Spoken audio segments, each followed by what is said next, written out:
여러분, 제가 질문 하나 드리겠습니다. 우리 부모님 된 우리 집사님, 권사님, 우리 장로님들, 여러분들은 여러분의 자녀들을 다들 편견이나 편애 없이 다 똑같이 사랑하셨습니까?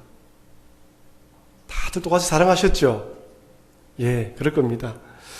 그렇다면 자녀 입장에서 볼 때 여러분들의 부모님들은, 자녀 입장에서 여러분들의 부모님들은 여러분들을 다른 자녀와 비교하지 않고 동일하게 사랑하신 것 같습니까? 아마 부모님들은 자녀들에 대해서 편견 없이, 편애 없이 사랑했다고 하는데, 자녀들 입장에서는 아니야, 우리 엄마 아버지는 나보다 형님, 누나, 언니 더 좋아한 것 같아 라고 말하는 사람도 있어요. 분명 부모님은 편견 없이 사랑했다 하지만 받아들이는 자녀의 마음들이 다를 수도 있다는 것이죠. 아마 이런 예화 옛날에 한번 많이 들어봤을 것입니다. 옛날에 친하게 지내던 두 목사님이 있었습니다. 한 목사님에게는 자녀가 5명이 있었는데 좀 가정이 좀 어렵고, 또 한 목사님에게는 자녀가 생기지 않았는데 조금 부유했다고 합니다. 이 두 목사님이 친구처럼 너무 형제처럼 잘 지냈는데, 한 번은 자녀가 없는 목사님이 아들 5명이 있는 목사님에게 지나가는 말로, 목사님 아들 1명 주시면 제가 양자로 잘 키우겠습니다 이야기를 하니까, 순간적으로 아들 5명이 있는 목사님이 생각하기에 1명 아들을 보내면 그 아들도 대우를 잘 받을 것 같고 4명의 아이들도 조금 더 집중해서 양육하지 않겠나라고 생각하고, 그렇게 하겠습니다라고 대답하고 집에 돌아왔습니다. 집에 돌아와서 단칸방에 아이들 5명이 옹기종기에 이리 자고 있는 모습을 딱 바라보니까, 큰아들은 장잘해서 안 되겠고, 둘째 아들은 똑똑하고 명석해서 잘 공부시키면 집안의 기둥이 될 아이라서 안 되겠고, 셋째 아들 딱 바라보니까 누구 보아도 자기를 닮은 거예요. 그래서 안 되겠고, 넷째 아들을 바라보니까 너무 약한 거예요. 이 아이 보냈다가는 참 무슨 소리를 들을까 싶어서 안 되겠고, 마지막 막둥이를 바라보니까 이 사랑스러운 막내 어떻게 보내겠노? 이렇게 아들을 바라보고 저렇게 아들을 바라보도 보낼 아들이 없었다라는 말이 있지 않습니까?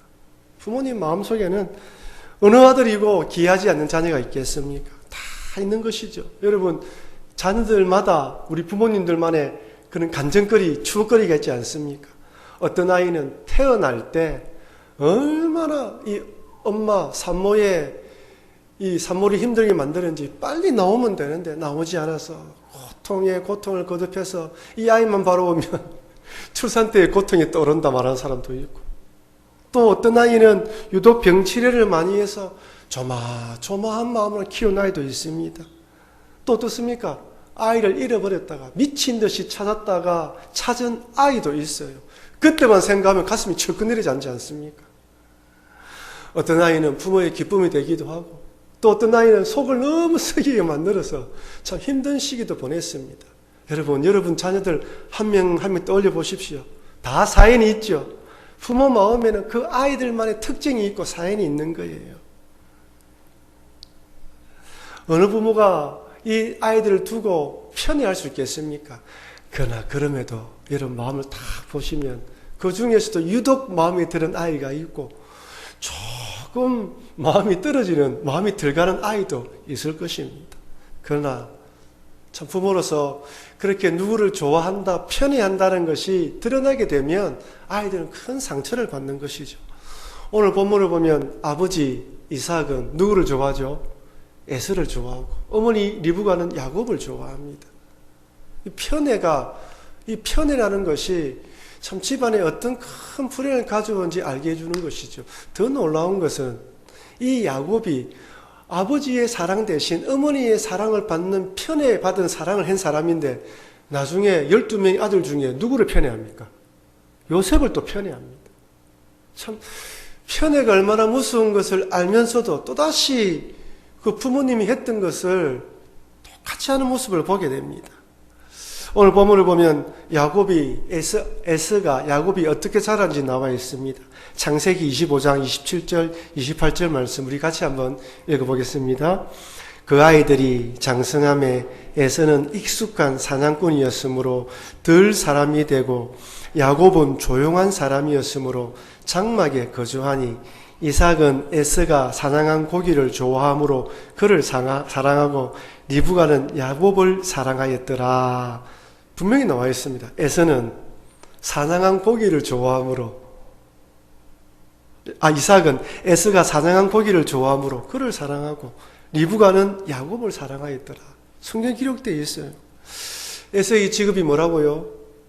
익숙한 사냥꾼입니다.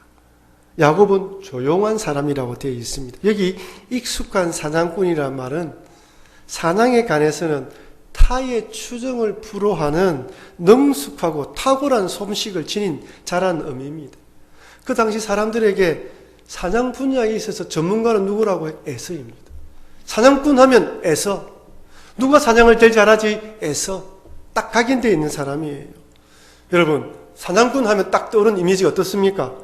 곱상하게 생긴 배우 중에 김수현이나 박보검 같은 배우의 이미지입니까?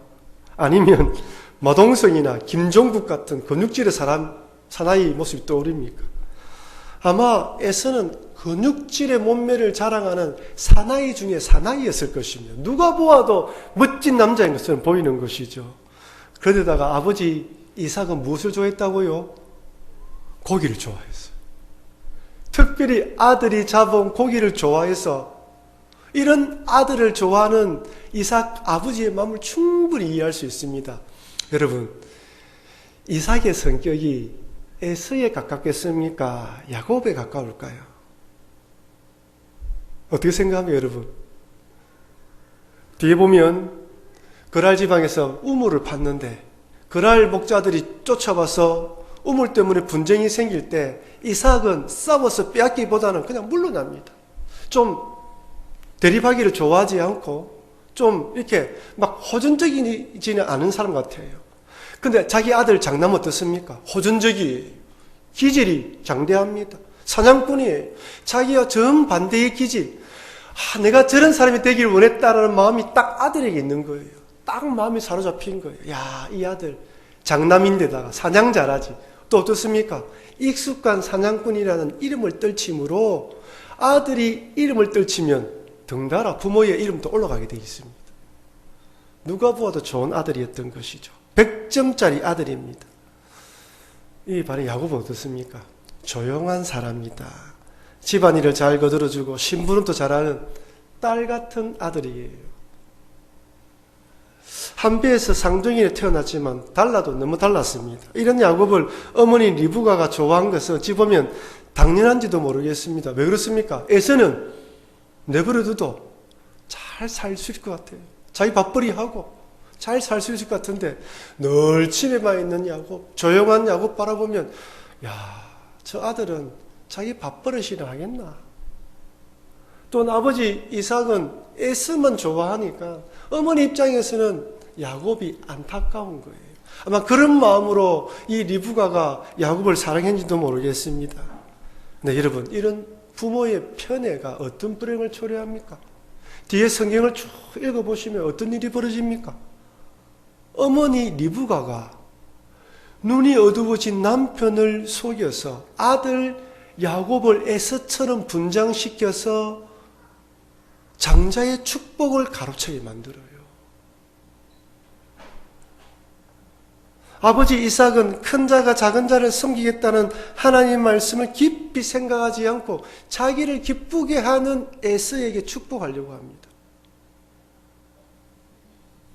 이런 일들을 통하여서 누가 상처받았을까요? 아들이 상처받아요. 어머니가 동생 야곱과 짜고 아버지 축복을 가로챘다는 것을 큰아들이 알았을 때 어머니에 대한 상처가 얼마나 크겠습니까? 저는 이런 모습을 통해 두 가지 큰 교훈을 얻을 수 있다고 생각합니다. 첫 번째는 자식에 대한 편애는 불행에 될 수 있다는 것을 잊어버리면 안 됩니다. 여러분 누구나 잘 압니다. 편애하면 안 된다는 걸 다 알아요. 네, 여러분, 나는 편애하지 않고 사랑한다고 하는데 통일하게 대하는데 자식은 알아요. 엄마가 아빠가 나보다 누나, 언니, 동생, 형님을 더 좋아하는구나. 상처로 남게 되는 거예요. 눈을 잘 보이지 않는 이삭을 속인 이 사기극의 잘못은 누구 때문입니까? 부모 때문입니다. 서로 하나님 말씀보다 서로 자기 좋아하는 아들에게 복이 임하기를 바라면서 거짓말과 사기가 판을 치는 거예요. 부모 잘못입니다. 결국 부모의 편애가 자식들에게 지울 수 없는 상처와 불행을 가져다 준 것이죠. 여러분, 자녀에게 부모는 사랑의 울타리로 보호막이 되기도 하지만 또 사랑이란 이름으로 지울 수 없는 상처를 주기도 합니다. 물론 그렇다고 어떤 부모가 자녀에게 일부러 상처 주려고 하겠습니까? 사랑만 주고 싶어 잘 되기를 바라는 것이죠. 하지만 편애와 지나친 사랑, 빗나간 사랑, 나의 욕심을 투여한 사랑이 자녀들에게 평생 지울 수 없는 상처를 준다는 거예요. 때로는 잘 되라고 야단치고 회초리를 들었는데 그 한 번의 회초리가 이 자녀의 마음에 상처가 되어서 평생 부모님과의 등을 돌리고 살아가는 경우도 있습니다. 때로는 그날 이 부모의 마음이 너무 안 좋았는데 그때 이 자녀가 부모가 싫어하는 행동을 했을 때 과도하게 반응해서 화를 내기도 합니다. 예전에 아내가 병으로 일찍 죽고 유치원에 다니는 아들, 기껏해야 4-5살, 많은 몇 살 안 되겠습니까? 키우는 싱글 아버지, 싱글 데드 아버지가 글을 쓴 걸 읽은 적이 있습니다. 한 번은 회사 갔다가 늦게 돌아와서 피곤한 몸을 이끌고 침대에 들썩 누웠는데 뭐가 푹 하고 터지면서 눌리면서 터지더랍니다. 깜짝 놀라서 이불을 뒤집어 보니까 컵라면에 물이 들어가 있는 컵라면이 터지더라는 거예요.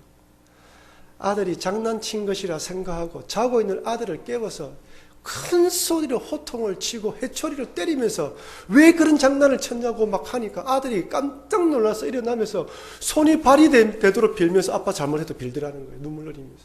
한참 화가 나서 야단치고 난 뒤에 갑자기 마음속에 아들이 왜 그랬을까라는 생각이 들어서 근데 너 왜 그렇게 컵라면을 입으라 이어서 그러니까 그 아들이 하는 말이 아빠가 늦게 들어오니까 늦게 들어오면 뭐라도 먹어야 되는데 컵라면에 물을 부어두면 식으니까 식지 마라고 입을 덮어놓았다는 거예요. 참 6살짜리가 부모에 대한 아빠에 대한 애틋한 마음을 이렇게 표현할 수밖에 없었던 것이죠. 이 말을 들은 아버지가 왜 이 아이가 이 엉뚱한 일을 했는지 물어보지 않고 자기 피곤하고 화난다고 때린 것으로 얼마나 미안한지 아기를 안고 엄청 울었다고 글을 썼더군요. 제가 그 글을 읽으면서 저도 그런 적이 참 많은 것 같습니다. 때로는 사역에 대한 스트레스 때문에 어릴 때 어린 아이들 별거 아닌 거 가지고 애들한테 화풀이 할 때도 있고 또 제 아내한테도 막 화풀이 할 때도 있고 돌아보면 지나가고 난 뒤에 탁 돌아보면 부끄러워요. 언젠가 때가 되면 그때 아빠가 그때 그랬지 미안하다 이런 말을 해야 되지 않을까 하는 생각이 들 정도입니다.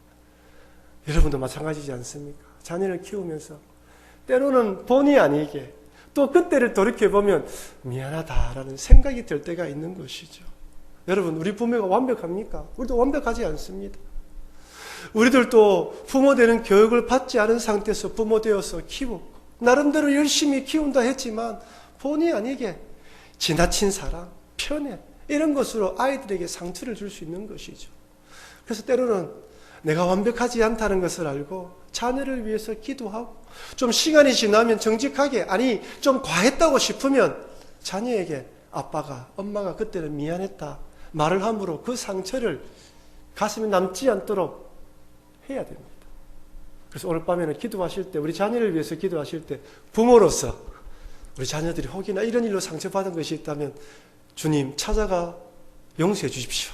만져주십시오라고 기도하시고 우리 자녀들은 우리 부모님이 본의 아니게 그럴 수가 있다라고 생각하면서 그때 받은 상처가 있다면 부모님도 그럴 수가 있겠지라고 생각하면서 용서하시는 그런 복된 시간이 되기를 바랍니다. 둘째는 한번 따라갈까요? 취향보다 중요한 것은 한번 따라해 주십시오. 취향보다 중요한 것은 말씀입니다. 아버지 누구 좋아했다고요? 에서죠.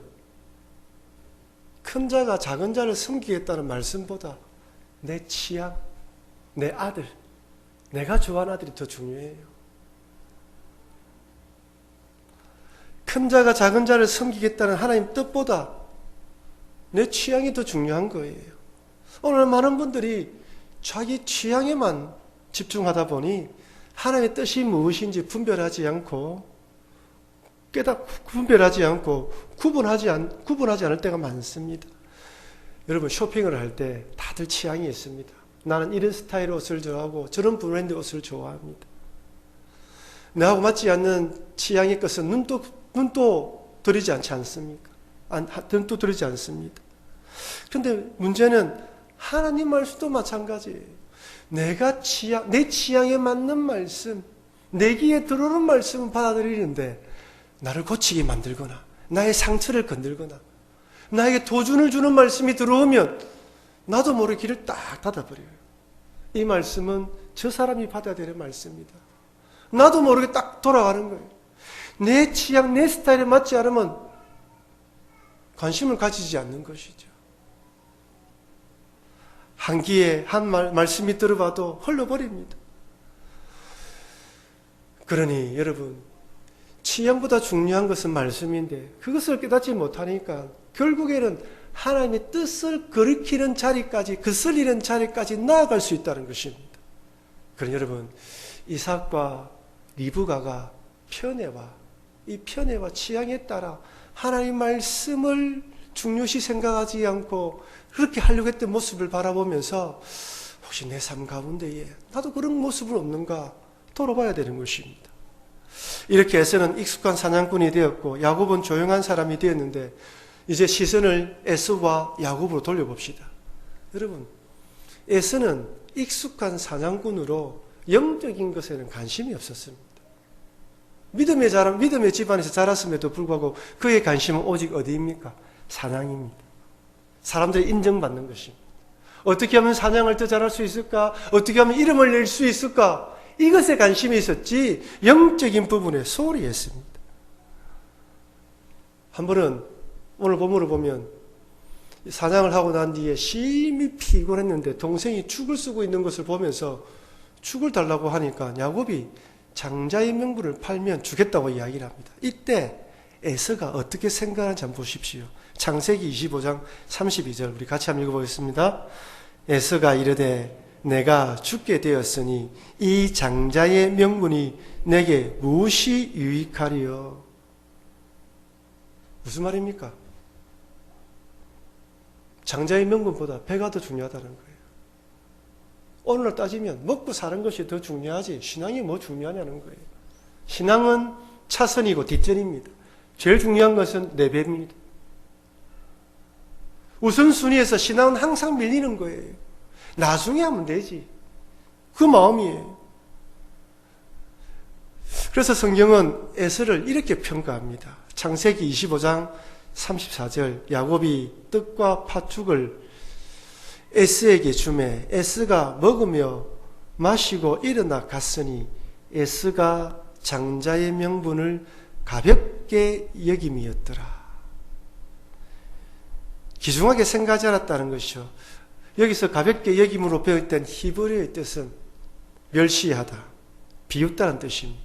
아이고 그거 뭐 중요해? 필요 없어. 뭐 중요하다고?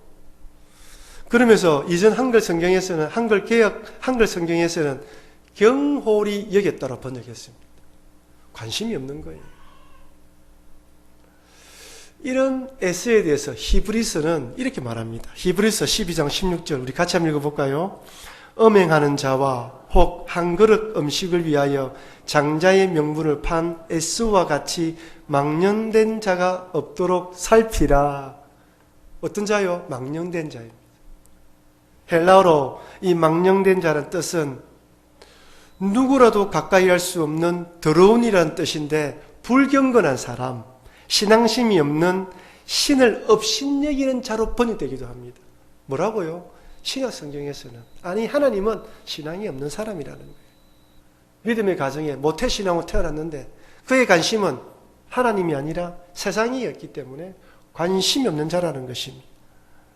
에서는 세상에서는 익숙한 사냥꾼으로 이름은 알려졌지만 하나님에게는 경홀히 여기는 자, 망령된 자입니다. 여러분, 세상의 평가와 하나님의 평가는 다릅니다. 세상에서는 익숙한 사냥꾼이라는 이름을 떨쳤다 할지라도 하나님에게 망령된 자라 칭함을 받는다면 망하는 인생입니다. 아무리 세상에서 유능하고 성공했다 할지라도 어리석은 인생인 것이죠. 오늘날 교회 다니는 많은 분들이 에서의 길을 걸어갑니다. 좁고 협착한 길을 통과했지만 그 길을 끝까지 가지 못하고 어디로 갑니까? 넓고 편한 길로 갑니다. 돌박과 가시떨기에 뿌려진 씨앗이 환난과 핍박 그리고 세상의 염려와 재물의 유혹에 넘어가 하나님에 대해서는 뒷전이고 차선이고 말씀을 가볍게 여김으로 결실을 맺지 못하는 것처럼 살아가는 자들이 많이 있습니다. 이에 반해 야곱은 어떻습니까? 야곱은 형 에서에 비해서 영적인 것에 관심이 많았어요. 조금만 일찍 태어났으면 장자의 축복을 내가 받을 수 있을 것인데 라는 생각을 하며 영적인 데 관심이 많았는데 문제가 무엇입니까? 너무 집착했어요. 기다릴 때는 기다리고 하나님 때에 하나님이 주실 것을 믿고 기다려야 되는데 속임수를 동원하고 거래하면서 빼앗으려고 합니다. 하나님의 복은 빼앗으려고 해서 빼앗아지는 것이 아닙니다. 갈취한다고 얻어지는 것이 아니에요. 하나님의 복은 하나님께서 하나님 때에 주시는 거예요. 우리는 갈망하며 사모하며 기다리고 주를 바라보는 것이죠. 그런데 배고픈 형의 배고픔을 약점을 이용하여 거래하려고 하고 아버지를 속이면서까지 여러분 잘 기억하십시오. 아버지가 묻습니다. 네가 누구이냐? 야곱이 뭐라고 이야기합니까? 애씁니다 대답해요. 그 이후로 야복강가에서 천사와 씨름하면서 네가 누구냐 했을 때 그때 야곱이라 대답하기 전까지 20년의 세월을 에스의 삶을 살아가는 거예요. 그 한마디의 대답이 결국 그렇게 빼앗았지만 어떻게 됩니까? 형과의 사이는 멀어지고 부모를 떠나서 도망자 신세가 되어버렸습니다. 아무리 정적인 축복이 귀하다 하더라도 하나님 방법으로 기다려야 되는데 그렇지 않으니까 불행이 임하는 것이죠. 제가 생각해서 보니까요, 신앙생활 때 중요한 것은 내가 해야 할 일과 하나님께서 하시는 일 사이에 균형을 이루는 일입니다. 행동할 때와 기다릴 때를 잘 분간하지 못하면 야곱처럼 선을 넘어갑니다. 하나님께서 하실 일은 하나님께 맡기고 기다려야 하는데 그렇지 않으면 하나님 앞서 행동하게 되는 것이죠. 때로는 하나님의 응답이 너무 더딘 것처럼 생각된다고 할지라도 그럼에도 기다릴 때는 기다려야 합니다. 내가 할 수 있는 정직한 방법과 수단을 동행했다면 나머지는 하나님께 맡겨야 합니다. 과정도 중요하지만 결과도 중요하지만 과정도 중요하다는 것을 잊어버리면 안 됩니다. 사랑하는 성도 여러분, 자식을 편애한 이삭과 리브가를 통해서 어떤 교훈을 얻을 수가 있습니까? 편애가 어떤 불행을 가져오는지 내 취향보다 하나님 말씀이 더 중요하다는 걸 잊지 말라는 거예요. 내가 좋아하는 것보다 하나님의 뜻이 무엇인지 분별해야 된다는 것입니다. 또한 영적인 것에 무관심했던 에스를 통해 혹시 나는 신앙과 세상적인 것에서 어디에 더 많이 관심을 두고 최우선적으로 생각하고 있는지 돌아봐야 됩니다. 반면에 야곱의 모습을 통해 영적인 것은 사모하되 집착하는 것이 아니라 기다릴 때는 기다리는 모습. 내가 할 수 있는 모든 걸 동원하고 난 뒤에 나머지는 하나님께 맡기는 신앙으로 나아가지 않으면 어떻게 된다고요? 하나님 앞서 행할 수 있다는 것을 잊지 마시고 오늘 이 말씀을 통하여 내가 달려갈 길이 어떻게 달려갈 것인가 결단하시면서 나아가시는 여러분과 제가 되길 주의 이름으로 축원합니다.